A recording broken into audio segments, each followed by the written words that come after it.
Right? Benjamin is a ravenous wolf. In the morning he shall devour the prey, and at night he shall divide the spoil. Okay? If you remember, when Benjamin was born, Rachel just came into the land and she died while she was giving birth.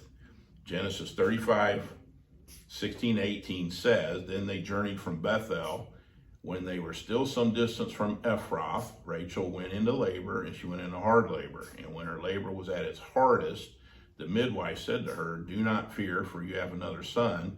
And as her soul was departing, for she was dying, she called his name Ben-Oni, but his father called him Benjamin. Ben-Oni means my sorrow, son of my sorrow. And he changed that. No, that's not your sorrow. That's son of my right hand, Benjamin. He pictures both, because when Christ came and died, Benjamin pictures Christ when he died, his son of my sorrow on the cross. But yet, was made the son of my right hand. So these both picture him. Okay? So,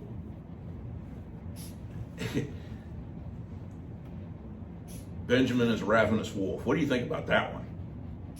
That's God when he comes back. I mean, Jesus Christ when he comes back. Okay, all right. Yeah, he is going to come back as a ravenous wolf, isn't he? Some connections that I made here are, a wolf, when they go out, they're kind of set on their mission. They're going to get something to eat or whatever, and they're set on it, and they will keep going until they until they succeed at what they're doing.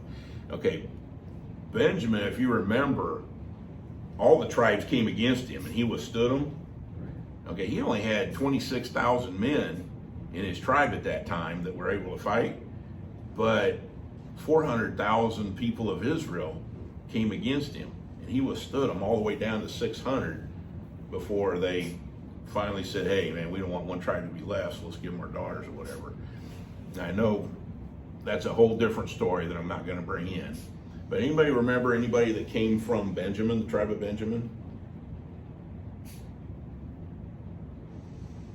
Saul, the first king. Okay. Mordecai and Esther. Remember those two in the book of Esther? From Benjamin. And then you have somebody else in the New Testament from Benjamin. Anybody remember? Paul, whose name was Saul to begin with. Saul means fox, so you can kind of see a wolf connection, can't you? And he was ravenous against the church, wasn't he? He was going out and getting them and bringing them back to be killed, and held the coats of Stephen when they were killing him. So Saul was ravenous when he began, and then God got a hold of him, and he turned into the beloved of the church now, doesn't he? Named his name Paul, which means small. All right, so he's connected to Capricorn, is what Bollinger and these people are saying. And that's what it would look like if you looked at it in the stars. Go out at night.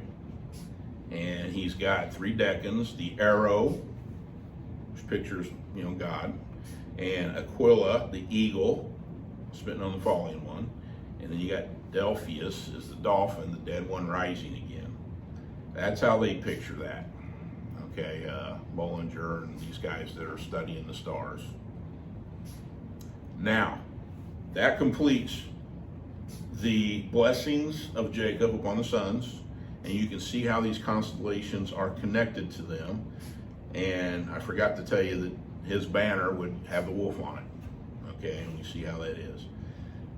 There's something else that I found here while I was doing this that I'm like, wow, okay, this really kind of conveys to me that these are connected. It's in Numbers 24. And Numbers 24, 5 through 9, that's when Balaam, the guy that had the talking donkey, he was going to curse Israel. Okay, but every time he tried to curse Israel, he couldn't because God had blessed him. And this is his blessing, if you will. He says how, now check this out.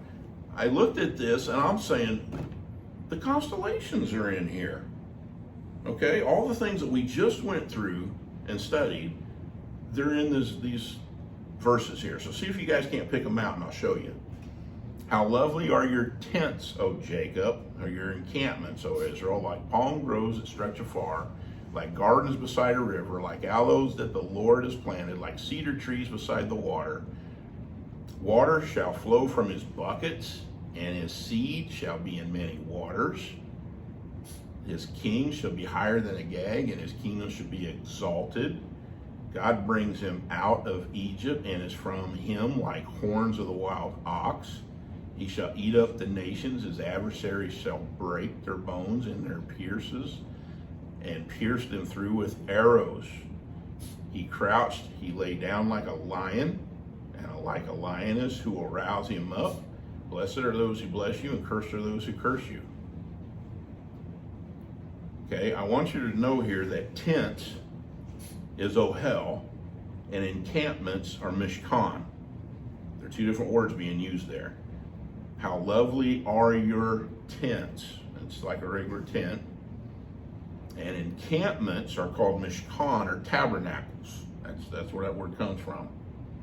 And what they understood back then was when you looked at the constellations, you were seeing each one was an tent, in a tabernacle. Notice here too that in this first verse, he says, how lovely are your tents, Jacob, and your encampments, Israel, your tabernacles, Israel. Why are there two different names being used here? I'm thinking that this is showing you that you're going to go from tents to tabernacles. You're going to go from, something inferior to something that's better. Because our bodies are tabernacles, and that's where Christ dwells now, right? Okay. So, out of this, what are the constellations that you can pick out? Well, I see the first one is tents. That's the tribe of, can't think of them. Gad. Yeah. Gad. Uh-huh. And then the going down the palm trees. Yeah. It's not sure what constellation that is. Okay. One of them, I think Asher had trees on his sign. How about buckets? Buckets. That's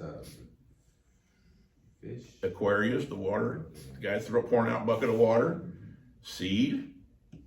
That's the fruitful tribe. Seed, the seed of the woman. We're looking for the seed of the woman. Who's the only woman constellation? Virgo. Then you got exalted. That's what Zebulon means. Here I outlined them here. Gad is Pisces. Okay. Then you got buckets that are Reuben, Aquarius. He's the one, the water bearer. You got seed, which is Asher. We just looked at that. Virgo. That's where the seed will come from, the virgin. You got exalted, Zebulun, Cancer. You've got wild ox, which is Taurus from Ephraim. You have the breaker, Naphtali, he pictures Aries. And you have the arrows in Joseph, Sagittarius, that we just looked at. And then you got lion of the tribe of Judah, Leo. I was amazed by that. And I believe they're all showing you that the camps of Israel are connected to the constellations and the way they camped. Okay? So, that actually is, and this is how they camp, just like that, in a circle. And the main ones are in the positions that they are given in Scripture.